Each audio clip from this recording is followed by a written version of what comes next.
For what purpose does the gentleman from Illinois seek recognition? Madam Speaker, I have an amendment at the desk. The clerk will report the amendment. Amendment offered by Mr. Schock of Illinois.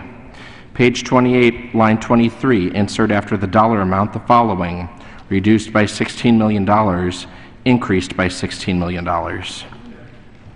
Gentleman from Illinois is recognized for 5 minutes. Thank you, Madam Speaker. First, let me say thank you to my good friend from the great state of Washington for his cooperation in allowing me to offer this amendment at this time. This amendment specifically dedicates $16 million within the Office of Rural Health to expand the current rural veterans' access to covered health services through qualifying non-VA health care providers to a new area within each VISN they currently operate and new VISNs altogether. This came about in talking to veterans who live, in many cases, hours away from the qualified VA facility and expands a very popular program within the VA that allows these veterans who are in need of health services to visit an approved health care provider closer to them, limiting their cost, the time and travel required to get their needed benefits. At this time, I'd like to yield 3 minutes to my friend from Illinois, Congressman Schilling, who's been working tirelessly on this effort of expanding health care for rural veterans. Gentleman may not yield blocks of time, but gentleman from Illinois is recognized. Thank you, Madam Speaker. I believe in the concept of allowing our veterans to receive medical care closer to home. I remember taking care of my dad during his last few months of his life and driving him back and forth from Iowa City hospitals several hours at a time for my dad to get the care he needed. While we appreciated the service and the care provided through the VA, I believe that we must continue to make improvements to the care our veterans receive. I've talked to many constituents in the Illinois 17th District who feel the same way.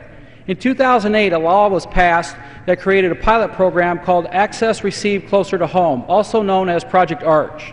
This program helps veterans who are more than 60 minutes away from the nearest VA health care facility to receive primary care for services at non-VA health centers that contract with the VA.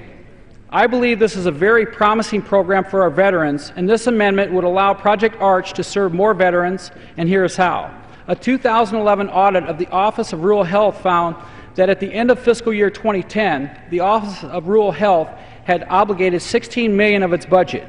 The audit went on to find examples of lapsed funding that, quote, constituted missed opportunities for the offices of rural health to improve access and quality of the care to rural veterans, end quote. This amendment would help turn these missed opportunities into more veterans served. This amendment by Representative Schock and myself would take unused and unobligated funds from the Office of Rural Health and devote this money to Project Arch so that it can be served for more of our veterans.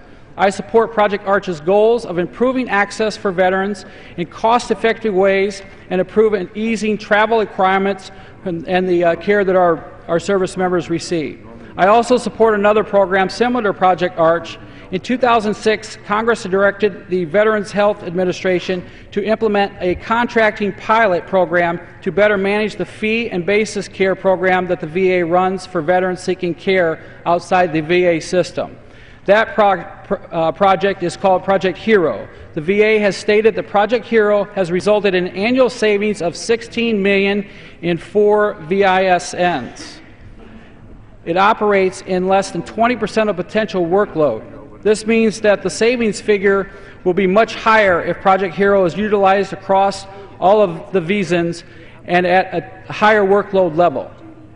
That is why I believe that we should support this program and provide it funding so it can help more veterans who do not have easy access to the facilities across the United States of America. With that, I yield back. Yields back.